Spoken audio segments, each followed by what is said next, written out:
How to find the best time to post on TikTok. Hey guys, welcome back to the channel.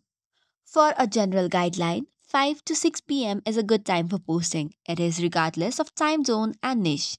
However, if you want to find the best time to post on TikTok, let us take on audience activity. For this, open your TikTok and tap on the profile. It is present on the bottom right.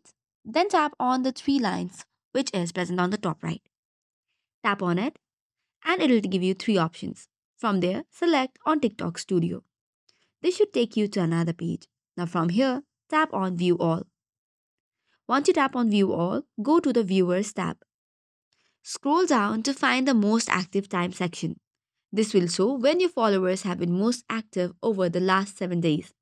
You can use the arrows to look back at each day and look what time your viewers are more active.